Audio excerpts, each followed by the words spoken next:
c'est-à-dire moi l'artiste,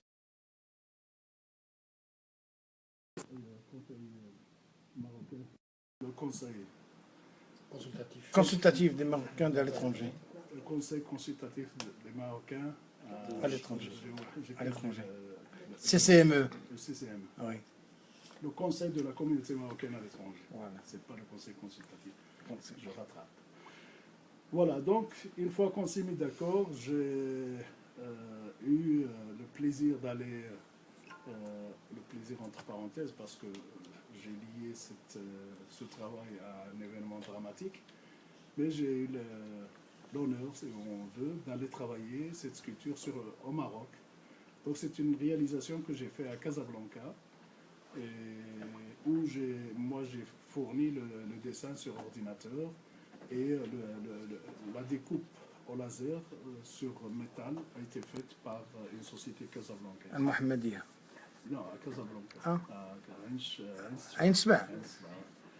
Donc voilà, on a ramené la sculpture ici, on l'a soudée. Et alors vous avez demandé à quoi, qu'est-ce qu'elle symbolise. Ben, pour moi, elle symbolise tout simplement la bougie.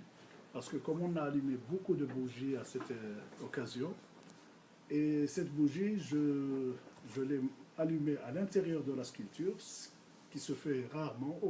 Moi, en tout cas, je n'ai jamais vu encore de sculpture qui est éclairée par l'intérieur. Et cette lumière, si vous voulez, le métal, il sculpte quelque part la lumière qui est dégagée de cette... Et cette lumière, elle est allumée 24 heures sur 24 heures. Donc elle est allumée la journée, elle change de la tonalité au fur et à mesure qu'on avance dans la journée, et elle devient un éclairage public, entre parenthèses, le soir. Pourquoi la bougie aussi? Parce que c'est un moyen de recueillement dans des moments de tristesse, mais aussi elle symbolise la lumière. Et cette lumière-là, moi je voulais l'opposer à l'obscurantisme de ces fanatiques qui étaient à l'origine de cette manipulation, parce que je considère que ces jeunes-là sont aussi quelque part manipulés par des gens qui ont des grands moyens, qui ont d'autres ambitions que les gars qui ont participé. Et ce sont des ambitions et des moyens qui nous dépassent de loin, et qui dépassent de loin la commune, je dirais même le pays auquel ils appartiennent. Voilà, donc on l'a inauguré le mardi passé. Il y avait une présence massive de nouveau de la presse, mais cette fois-ci pour annoncer que les Molenbeekois sont positifs et qu'ils font quelque chose de positif, et pas pour dire qu'on a fait des attentats. Donc, je suis très content parce qu'il y avait aussi une présence massive de jeunes et d'enfants, mais il y avait aussi les familles de victimes des attentats. Il y avait même quelqu'un qui a perdu l'usage de son corps, qui a gardé les séquelles. Qui a gardé les séquelles de ces attentats. Donc Benjamin, il est venu me remercier. Il m'a promis qu'il va utiliser la sculpture pour inviter les jeunes à réfléchir sur ce qui s'est passé. Et Mohamed...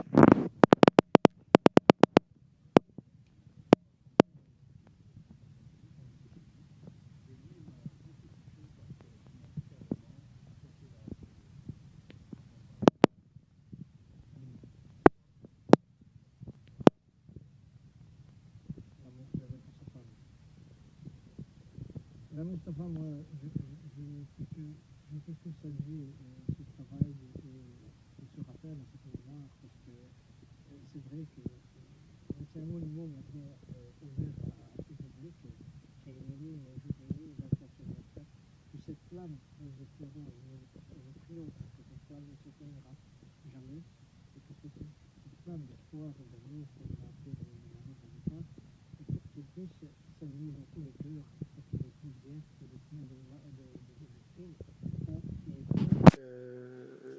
de meurtres gratuits, parce que ce qu'ils ont fait dernièrement, c'est gratuitement tuer des innocents, tabasser des gens, et aujourd'hui, si on est tous là, c'est pour pouvoir parler de ce phénomène qui touche.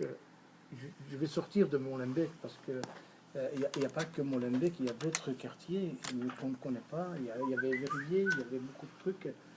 Il y en a partout parce que c'est dans la clandestinité. Et je vais retourner une fois chez Karim El-Meklouchi, qui ont un club de sport de boxe à Reims, qui est à René, et que eux aussi travaillent. Ils ont un objectif pareil pour pouvoir localiser les jeunes, les occuper pour qu'ils n'aillent plus dans la dérive. Et je vais retourner aussi à nos invités, M. Haïdar, qui en avait parlé à deux, trois reprises, je crois qu'il en parle toujours quand l'occasion se présente, de ce phénomène qui nous a tous blessés, qui nous a tous touchés, parce que nous sommes concernés, de près ou de loin, nous sommes concernés. Même si on n'y a pas participé, nous sommes concernés, et je crois qu'aujourd'hui, M. Karim, si vous savez nous donner un aperçu d'abord le travail que vous faites avec les jeunes dans votre club de boxe et le pourquoi et arriver à cette déviation de nos jeunes aujourd'hui. حنايا كما قلت ماشي سهله كما كيعرف الاخ حيدار والاخت عيشه كل شيء الاخوان خدامين على لمام اوبجيكتيف نفس الفكره ولكن كل واحد كيخدم بالطريقه ديالو. حنا كنكونوهم باش ما يخرجوش لذاك المسائل اللي ما خصهاش دار كما قال الاستاذ ديالنا. ومؤخرا حنا كنخدموا انا والاخت عيشه بالتالي والسي احمد المزوري على واحد البروجي باش نجمعوا الشباب نمشيو بهم من المغرب يفواياجيو ماشيين ان شاء الله للداخله الى وفق الله سبحانه وتعالى. حنا كنقولوا للشباب راه كاين ما يدار، ماشي خصك حتى تمشي دير الحوايج اللي فيهم العنف. يعني راه تقدر تكسب، تقدر تكون مشهور في سبور، في السياحه، في الرياضه، في الرسم. يعني كاين الحوايج اللي تقدر تدي الانسان باش يوصل باش يكونوا يهضروا عليه في العالم. مؤخرا كنا حتى مع البوليس في فلاندر في فروني، اجتمعنا معهم على هذا نفس الفكره. الله يحسن عون الشباب ديالنا لم الطرف ديال المغاربه كيقولوا ما خدامش يفول لي سيد كوتي، ومن الطرف ديال المجتمع البلجيكي عاود نفس العمل. وهذاك بو الى كان كيمارس العنف ما خصوش يخدم. يعني الشاب كيولي مسكين مقهور لا من طرف المجتمع ديالنا ولا من المجتمع البلجيكي. فاحنا كنخدموا جميع مع السي احمد المزوري، عمي المركوشي الفاتني، محمد، خدامين جميعا باش نوصلوا لواحد الهدف. نقولوا للشباب بان تقدر تكون مشهور بلا ما دير داك الحوايج اللي كيشوهوا بالدين ديالنا وكيشوهوا حتى بتمغربيت ديالنا كما كيقولوا بالدارجه. حنايا مغاربه فخورون نكونوا مغاربه، خصنا نوريو للعالم بان راه نقدروا نوصلوا بالرياضه بالقرايه. الحمد لله كاين السي فؤاد احيطه دابا في البرلمان الحمد لله، وكاين السي احمد مركوشي عندنا حتى في امستردام راه كيتفرج فينا كنحييه. راه كاين معنا السياسيين هنا باش ما نساوكش حتى انت السي احمد مركوشي اللي نائب برلماني، حتى هو من العائله ولد عمي، حتى هو كان في البوليس، كان كيخدم على ليجون لا منطقه لا في امستردام لا في بروكسل لا في فروني. يعني احنا كنقولوا للشباب خدموا قراو باش توصلوا. راه هذاك الحوايج ديال العنف ما غيوصلوكم حتى لشي حاجه. ما تنساش بان الانسان كيمثل بلادو هنايا وكيمثل البلاد ديال بلجيكا، يعني خصو يعطي باش يوصل. وهذا هو المقصود اللي علاش حلينا هاد الكلوب ديال الكينغ بوكسين. ودابا راه حليت حتى ميني فوت وحليت حتى لا صال دو فيتنس، ماشي باش نربح الفلوس ولا شي حاجه. يعني بغيت نلهي الشباب وكنتمناو ان شاء الله حتى هنايا في مولمبيك. وراه كاين الناس كتخدم، ولكن للاسف ما عندهمش المعاونه باش يوصلوا. راه سي با فاسيل ملي كتكبر في واحد البيئه اللي هي صعيبه، سي با فاسيل باش توصل. وديما كنت كنحيي الاخ ديالي محمد، علاش؟ لان كبر في البيئه اللي كيقولوا عليها بزاف مولمبيك. راه كاينين اكثر من محمد في مولمبيك، كاينين يعني الشباب اللي وصلوا. ما خصناش ديما نداو ليكزومبل غير الناس اللي قباحين. حنا راه عندنا ليكزومبل اكثر من محمد، وكاينين لا في هولندا لا في بلجيكا، يعني مغاربه العالم كما كيقول السي ناصر. مغاربه العالم راه وصلوا، ولكن يعني للاسف منين كتكون شويه كما كيقولوا شويه المشاكل دغيا كتنقصوا الصحافه وهذه باش يشوهوا دغيا. يعني للاسف هذا يعني كيبقى واحد المشكل كبير. خصنا كيفاش نخدموه، كيفاش نوريو مغاربه العالم بصح اللي كيمثلوا بلادهم وكيمثلوا بلجيكا. سي كريم، تقدر تقول لنا شحال ديال الاطفال دابا اللي عندكم يعني اللي كيزوروا كيداوموا على المركز ديالكم؟ انا في المركز ديالي حاليا كاين 52 تلميذ من 7 سنين حتى ل 11 عام، وكاين يعني اللي في اللاج ديال 20 عام عاود كنفرقوهم. كاين شي واحد 20 ولا 14 تلميذ اللي موجودين ان شاء الله بريباريو وكيتأهلوا باش يمشيو للشامبيون. انا كنحيي فيك هاد يعني القرحه على تمغربيت ديالنا وعلى اولاد ديالنا باش ما يكونوش ديما معروضين داك المنعوتين بديك الصباع ديال انهم خايبين ما مزيانينش. هادي احنا اليوم هاد لي سونتر ديالكم ولا حتى المركز اللي كيكون فيه السي مصطفى الزفري الفنان ديالنا كنقولوا بان سي دي ترومبلان، سي un lieu de passage pour que les jeunes puissent s'épanouir et s'y trouver.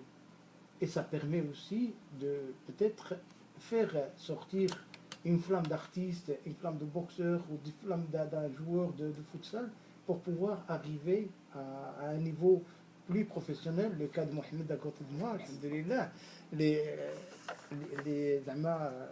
moi ça me fait plaisir de l'avoir à côté de moi et être présent aujourd'hui avec nous. Ne fais pas le timide. Ne fais pas le timide.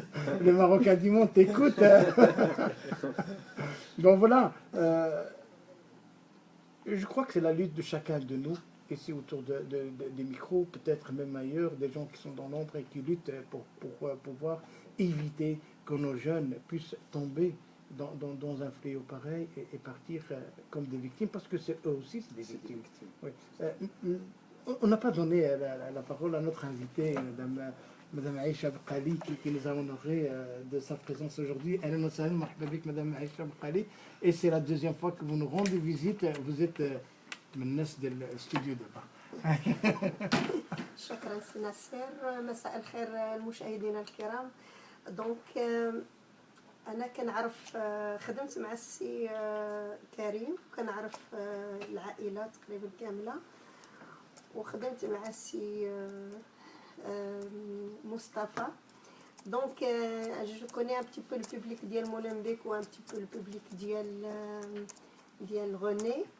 بغيت غير نقول لك على ان في الظرفيه اللي كنعيشوا دابا تنظن على ان لو طرافاي خصو يجي من جميع الجوانب، يعني لا من ناحيه العائله ولا من ناحيه لي سونتر دو جون ولا من ناحيه ليكول ولا من ناحيه، يعني كل شيء خصو يحاسب راسو ويقول منين جاي الخطا، لان الخطا هادشي اللي كنعيشوا فيه هو واحد النتيجه ديال يعني كيشارك فيها بزاف اهمال وكل من الاسره هو الاول، لان خصنا نرجعوا للواقع. اكزاكتومون نرجعوا للواقع بان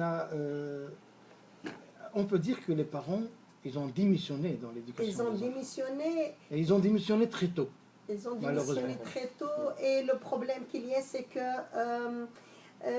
c'est même pas question de démissionner, c'est question de mettre des idées qui sont fausses islamiquement dans l'esprit de ces jeunes. Parce que quand un jeune, moi j'entends des jeunes qui disent ah ben si c'est un homme, un jour j'ai entendu ça, des jeunes qui parlent comme ça, si c'est un homo, il y a 4 témoins, il faut le tuer. J'étais étonnée, moi j'ai dit d'où ils font sortir des choses pareilles.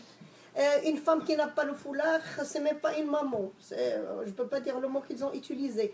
Donc mais ça dépend ce qu'on leur a mis dans la tête aussi. Il faut aussi. C'est l'éducation. Oui, il faut décortiquer aussi Il faut savoir qu'est-ce qu'on a indiqué à ces gens-là pour qu'ils parlent ainsi. Ah ben oui, mais donc c'est le niveau déjà des parents qui n'est pas à la hauteur. Pour moi, il faut aller chercher. Ces parents, ils ont semé la haine chez les enfants. Il faut aller trouver, pour moi, il faut... كنقول لي بارون غنقولها بالعربيه لان باش هكا اللي كيسمعونا عارفه كيهضروا اكثر بالعربيه اوتر شوز تنقول لهم يديروا ان با دو كوتي ويعلموا اولادهم الاخوه ديال اونتر هيومان يعني ماشي هذاك محيت ما راهش مسلم خصنا نقتلوه ولا خصنا نحقدوا عليه وماشي محيت هذاك راه ماشي من نفس القبيله ديالي راه خصني نكرهو ولا يعني هاد المسائل هذه راه لي بارون اللي مسؤولين عليها وتنقول انا خصهم يفكروا بواحد ان ريزونمون لوجيك باش يديكيو لي زونفون لاننا خسرنا ولادنا وبعد الخطره كنقول ترو طار بور شيرشي دي سوليوشن. Merci Madame Aïcha Baqali, merci beaucoup. Et voilà, je crois que notre jeune Mohamed veut intervenir à ce que Madame Baqali vient de dire. Non, juste pour dire vite fait, moi je pense qu'en fait, les parents, moi, jouer, mais c'est aussi un petit peu pas de leur faute parce que ce qu'il y a, c'est que nos parents, nous, on va pas dire général, mais on va dire la plupart des parents n'ont pas étudié, n'ont pas été à l'école, n'ont pas su vraiment éduquer les enfants dans la religion. Pourquoi? Parce qu'ils avaient des traditions. Et les traditions et religions, des fois, c'est ce qui faisait un petit peu le problème. Pour moi, pas. Moi, je pense de ce que moi je connais de mes jeunes que j'avais aussi dans mes salles de sport et tout. Mais je pense que voilà, c'est vraiment un travail collectif. Et les parents, malheureusement, ils sont un petit peu dépassés avec la technologie qui se passe au jour d'aujourd'hui. J'ai vécu aussi avec des parents qui n'étaient pas des gens qui ont fait des études. Au contraire, ils étaient vraiment des illettrés. Mais ils étaient quand même des gens. Oui, non, je dis pas tout. Vous voyez ce que je veux dire? C'est هنا المشكلة ديال الوعي اللي كتلعب واحد الدور ماشي المشكلة ديال قراو ولا ما قراوش. Et après, je pense que voilà, je pense que chacun doit trouver son petit parcours par rapport avec son éducateur, avec les gens qui l'entourent. Et je pense que M. Fouad, pour Inch'Allah, je pense qu'il connaît un peu plus le travail. Donc, je pense qu'il peut dire un peu plus par rapport à ça. Moi, je ne le connais pas vraiment très bien dans le sens que, voilà, moi je vois d'après mon opinion. Après, chacun travaille plus avec les jeunes et autres. Donc voilà, je pense que M. Fouad a plus à dire par rapport à ça. Mais Fouad, il en a déjà à chaque fois le pauvre qu'on l'invite quelque part, il doit aussi reprendre cette... D'abord, je pense que je vais commencer d'abord avec une note positive. Je pense que ce qui est important ici, c'est qu'on voit qu'il y a de la bonne volonté autour de la table.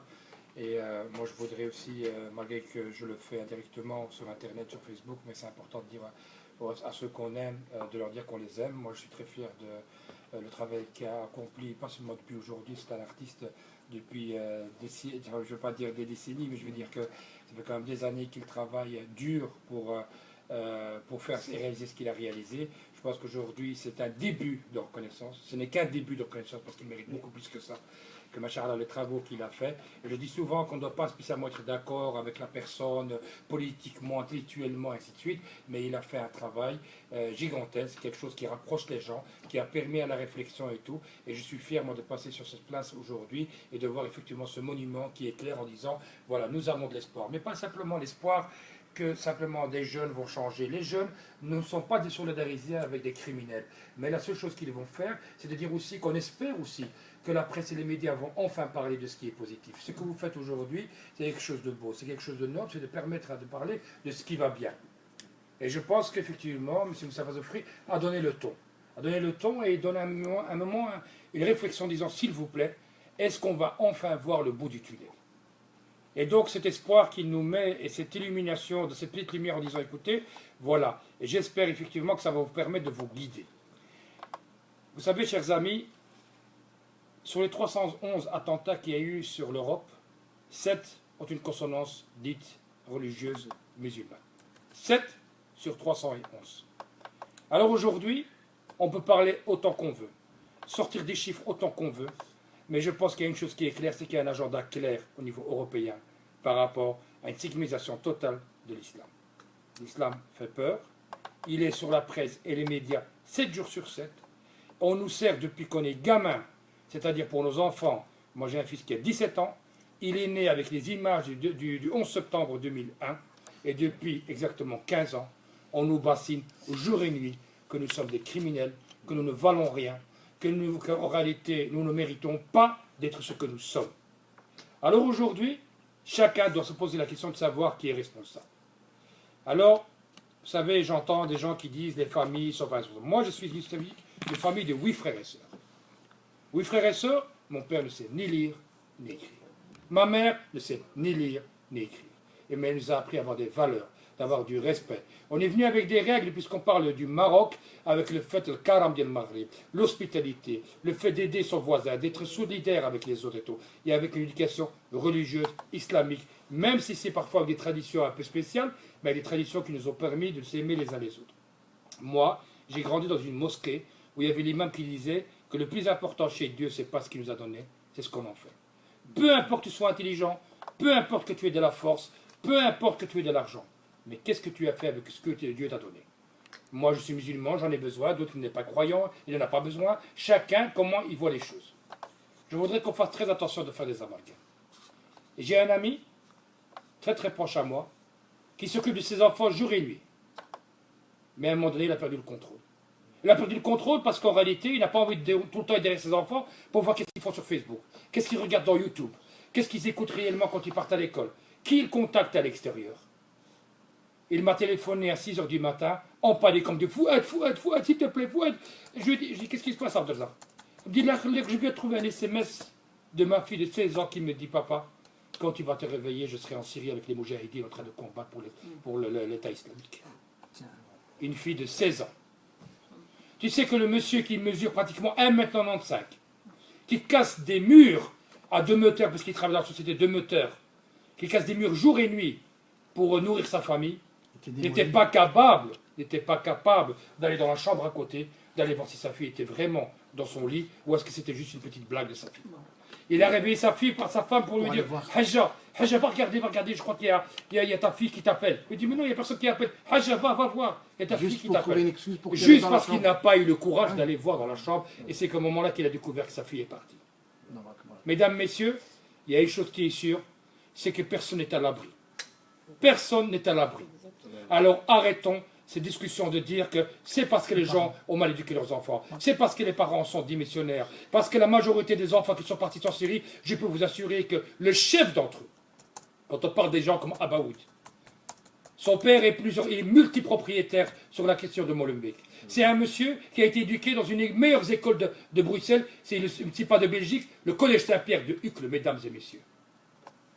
Qu'est-ce qui a fait qu'à un moment donné, des jeunes qui sont nés ici, qui ont grandi ici, qui ont eu leur éducation ici, ont décidé d'aller faire la guerre dans un pays qu'ils ne connaissent pas. Et qu'à un moment donné, ces gens reviennent pour nous faire mal.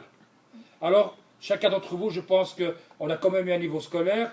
À un moment donné, on avait un cours de psychologie, il y avait un prof qui me disait, vous savez, monsieur Haïdar, quand vous ramassez une pierre à la figure, avant de la prendre et de la relancer, regardez ce qui est écrit. Quand j'ai pris la pierre, il m'a dit, peut-être qu'il y a votre nom dessus. Ça veut dire qu'en réalité, peut-être que je reçois le coup que moi-même j'ai porté.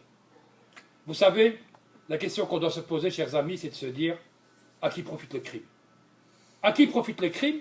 Et comment est-ce que des jeunes qui ont 18, 19, 20, 22 ans, qui hier encore traînaient dans les discothèques, faisaient la plus grande dévergondage qu'on peut appeler pour les personnes de leur jeune âge, à un moment donné, ont la capacité d'avoir en main un matériel qui est capable de faire exploser 3 étages de l'aéroport de Zaventem, que la flugration était tellement grande qu'on pouvait voir les rails du train du -1 jusqu'au 3e, pour avoir cette technologie, cette organisation, de pouvoir déterminer à un moment donné où nous avons été éduqués dans une façon de dire que le haram, que c'est directement nab pour quelqu'un qui se suicide, de décider d'aller prendre et de prendre en cible des innocents, à un moment ensemble, une fois à Malbec, en même temps avoir la technologie, la technique, et avoir les armes nécessaires pour pouvoir s'organiser, c'est qu'il y a quelque chose qui se passe. Chers amis, la question qu'on doit se poser, c'est de se dire aujourd'hui, à qui profite le crime? Certainement pas aux Molenbeekois, certainement pas à la communauté musulmane qui vit dans ce pays. Aujourd'hui, nous avons effectivement des gens qui ont dépassé les limites dans le cadre de religieux. On sait très bien qu'il y a des gens, quand ils discutent, qu'ils soient les rabi'in, les takfirin, qui tiennent un discours des haines qu'on doit condamner. Moi, quand je suis au Parlement, je m'attaque à l'extrême droite, je m'attaque par l'extrême droite. Je m'attaque à l'idéologie. Je ne m'attaque pas aux Belges qui parlent, je parle d'idéologie. Quand je m'attaque au terrorisme dans certains trucs, je ne m'attaque pas aux Molenbeekois. Je m'attaque au terrorisme. Au terroriste, c'est lui qui a commis cet acte. Aujourd'hui, les médias se sont acharnés sur les musulmans, et notamment sur cette commune. Vous savez, à un moment donné, nous restons des êtres humains, nous avons besoin d'un minimum de reconnaissance. Alors on doit faire très attention, chers amis, que nous ne tombons pas dans ce jeu qu'ils veulent nous faire tomber en nous faisant croire que nous ne sommes rien. Qu'enfin, de temps en temps, nous avons effectivement, et donc je suis fier aujourd'hui de voir M. Marcouchi ici parmi nous, que comme il l'a dit tout à l'heure et comme il l'a dit son frère, nous avons des centaines et des centaines de Marcouchi. Ils ne sont pas arrivés au même niveau que lui. Machallah, je l'ai de l'eau et j'espère qu'il va encore aller plus loin. Parce qu'on a besoin de modèles. Comme dans la société belge. On a un parmi les 10 millions de Belges qui devient champion de natation, champion de sport et ainsi de suite. Nous avons des jeunes qui ont réussi à tous les niveaux. Vous savez le gros problème aujourd'hui? Good news is not news pour la presse. Good news is not news. Et je vais terminer par cette petite phrase. C'est une chose que je dis souvent. Avant même qu'il s'est passé ces attentats. Un jour, une journaliste m'a invité sur la chaîne flamande de la VRT, vous ne pas la citer. Elle m'a dit, Monsieur Haïdar, vous qui êtes musulman pratiquant, vous n'avez jamais entendu quelqu'un qui voulait faire un attentat à Bruxelles? Et je l'ai regardé, je lui ai dit, excusez-moi madame. Elle me dit, est-ce qu'on n'avait jamais entendu quelqu'un qui voulait faire un attentat à Bruxelles? Et je lui ai dit, à ce moment-là, dans ce temps-là, il y avait quelques années, je lui ai dit, oui madame. Oui, parce qu'au fait, au rez-de-chaussée où j'habite, il y a 3 gars qui veulent mettre une bombe dans le métro. Il ne faut pas vous inquiéter madame. Parce que vous allez prendre votre voiture, vous allez partir en Flandre. Moi, c'est ma mère et ma soeur qui vont crever et prennent tous les jours le métro à Bruxelles. Voilà. Vous croyez qu'on va entendre quelqu'un va faire un attentat à Bruxelles, on va laisser faire? Elle a voulu me couper le micro, je dis, madame, vous me laissez terminer. Je dis, vous savez, madame, et je dis à un moment donné, vous savez ce qui se passe? Moi, j'ai grandi avec le livre de la jungle, c'est le Jungle Book. À un moment donné, il y avait le feu dans la forêt. Il y avait le feu dans la forêt, vous savez ce qu'ils ont fait, les animaux les plus forts? Eh bien, ils ont pris les animaux les plus faibles sur leur dos, sont partis avec pour les sauver. Ouais. Nous, on n'a même pas eu le droit d'avoir le niveau des animaux. Vous savez, chers amis, aujourd'hui, il y a une chose qu'on doit se poser, de se dire que ce qui s'est passé, c'est très grave. Mais vous croyez quoi? Vous croyez qu'on va participer à une coalition internationale pour aller bombarder des pays, que ce soit en Irak, que ce soit en Libye, que ce soit en Syrie, et que les gens vont nous rester, nous regarder, vont dire bienvenue, continuez à nous frapper dessus? Vous croyez que M. Marcouchi, quand il se prépare pour un combat de boxe, que le type en face, il va attendre que M. Marcouchi le cogne? Est-ce que vous croyez qu'il ne va pas remettre des coups? Et donc on aurait dû être honnête avec la population belge et leur dire, chers concitoyens belges, chers concitoyens européens, nous sommes en guerre. Nous avons décidé de faire la guerre à un pays, juste ou pas juste, ça c'est une autre question. Mais alors il faut accepter qu'on reçoit des coups.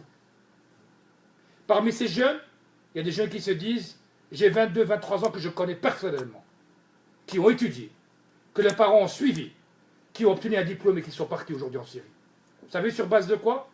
Sur base d'une vidéo qui circule et qui dit, s'il vous plaît, des femmes qui crient au terrain, aidez-nous, si on est en train de se faire violer ici. Si vous n'êtes pas capable de venir nous aider, envoyez-nous juste des pilules pour qu'on ne tombe pas enceinte. Juste des pilules. Mettre-nous chez le gel. Mais on se fait massacrer. Envoyez juste des pilules. Et vous savez, quand on a 22, 23 ans, et qu'on n'a pas spécialement de travail, et qu'on est encore en pleine force, on se dit, mais pourquoi pas? Comme des gens se sont engagés dans le monde entier. Alors, pas de poids, de mesure. Et je vous termine encore une fois, je m'excuse, je prends la parole et après je la couperai, peut-être je ne vous la prendrai plus. Mais vous savez, monsieur Gauthier, je vais vous dire une chose qui est claire. Quand je parle des 2 poids, 2 mesures, vous savez, à un moment donné, en 40-45, ou même plus tard, pour ne pas citer les dates, des gens, sur base religion, ont décidé de se rassembler sur un territoire qui s'appelle la Palestine. Par coup de milliers, ils sont partis là-bas. Personne ne les a arrêtés. Ils sont partis sur base religieuse. Qu'ils créent l'État d'Israël ou pas, ça c'est une autre question. C'est la question qu'il y a des gens qui sont venus du monde entier se rassembler en disant que ça, c'est notre État. Personne n'y a parlé. Et personne n'a vu le grain de problématique. Aujourd'hui, des gens, malades ou pas malades, ont décidé sur base religieuse de se rassembler et d'aller dans un territoire pour créer l'État islamique. Et là, c'est des coalitions internationales qui se sont rassemblées, comme ils le disent. Aujourd'hui, je ne rentre pas dans les détails, mais il y a une chose qui est claire, on en a marre du 2 poids, 2 mesures. Et tant qu'on aura du deux poids deux mesures, il n'y aura pas le sentiment de justice. Haïdar, merci. Vraiment, Bravo.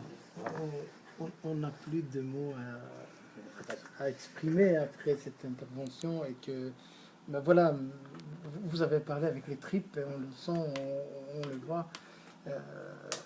Je vous remercie du fond du cœur. Et je me rejoins à ce que vous avez dit, parce qu'aujourd'hui, il faut arrêter, il faut dire stop à cet amalgame, à cet étiquetage, parce que c'est le mot exact, c'est l'étiquetage qui se colle à tout le monde et que personne ne veut voir les choses telles qu'elles sont. J'ai oublié tout à l'heure de présenter notre invité, M. Ahmed Zarwali. Hola, buenas tardes, bienvenida en el estudio a la emisión Voice de Marruecos. La voz de Marruecos. La voz de Marruecos y buenas tardes. Doy la buena venida a nuestro gran hombre, Monsieur Haïdar. El señor Haïdar, el artista que tenemos aquí. Mustafa Zoufri. Mustafa Zoufri es la gran artista que tenemos aquí en Bruselas. Tengo la gran honor de estar al lado de ellos. Son un personaje muy grande, muy valoroso y estoy escuchando la palabra que me ha tocado mucho. Doy las gracias a Madame Aisha Bakali que nos acompaña hoy. Es una tabla de palabras para nosotros todos y hablamos francés, hablamos árabe, hablamos el rif, hablamos el que mejor hablar francés. Es una variedad que está muy interesante. Señor Ahmed, es mejor hablar francés. Bueno, je donne le remerciement à tout le monde ici, à M. Haïdar qui est à côté de moi. Ça m'a touché beaucoup parce que c'est très intéressant pour la vie qu'on vit aujourd'hui. Le monsieur, l'artiste qu'on a à côté aussi, je le remercie. Madame Aïcha Bakali, M. Merkoshi Karim, M. Merkoshi Mohamed. Je vous donne aussi le remerciement sur M. Nasser pour l'invitation, que c'est un grand honneur qu'on parle, qu'on participe. Moi, je suis venu ici seulement participer pour les jeunes, parce que je donne le support pour les jeunes, toujours. Même, j'ai vécu, que j'ai vécu plusieurs années à Barcelone. Alors, je participe maintenant ici pour donner une expression, parce que j'ai vécu ici le monde de la jeunesse en Espagne. Aussi, on passe par le même problème. Parce que la Belgique, il a été avant que nous. Alors nous, dans les années 90, qu'on a commencé l'immigration, c'est une migration nouvelle. Mais je prends des expériences d'ici qu'à côté, parce que c'est une grande expérience, pour que je peux pratiquer sur la jeunesse qu'on est à Barcelone. Vous travaillez en collaboration avec M. Karim sur un projet qui est partir sur Dakhla pour que les jeunes puissent rencontrer une équipe de foot, 3e division au Maroc. Oui, alors je suis dans le monde du football, je suis un ancien footballeur. Alors comme j'ai des expériences en Espagne, ça fait 5 ans que je suis en Belgique ici, après la cause de situation économique en Espagne. Alors on a changé un petit peu le territoire, on travaille en Belgique, mais maintenant je retourne à Barcelone. Mais j'ai toujours le contact avec mes amis, que je l'ai vraiment, ils m'ont ouvert les bras ici. Madame Aïcha Bakali, c'est une grande femme. Elle m'a donné, avec Merkouchi, elle m'a donné l'espoir pour faire quelque chose, pour découvrir quelque chose. Alors, on va faire un voyage au Maroc, à Dakhla, Inch'Allah, l'année prochaine, avec M. Karim, qu'ils ont préparé d'où. On est dans le staff technique pour faire aller avec ces jeunes, les faire découvrir le Maroc, le Sahara marocain, avec le Dakhla. C'est une ville merveilleuse avec le surfing qu'il a. Alors on va faire un voyage comme un voyage, un match amical. C'est seulement pour soulager, pour leur donner un cadeau à ces jeunes, pour faire un peu de tourisme. Et en même temps, aussi, découvrir leur pays. Découvrir le Sahara. On va les faire participer. Et après ce temps, ils vont faire la réalisation de tout le monde. Mais je remercie tout le monde et j'ai vraiment, vraiment le grand honneur d'être à côté de M. Haïdar. C'est un grand honneur. Monsieur l'artiste, le nom Mustapha Soufli, c'est vraiment un grand honneur. C'est ça l'expérience qu'on prend. Ces gens-là, je ne le vois pas toujours. Mais j'ai l'occasion aujourd'hui d'être avec eux. Alors, c'est de l'échanger l'expérience. Et partager le même Et micro. de partager. Je suis à côté et c'est un grand honneur. On viendra avec plaisir. Merci bien. Et tout, je remercie Madame Aïcha, c'est qui travaille avec nous. Elle nous donne tout et merci. Ben, merci, M. Ahmed.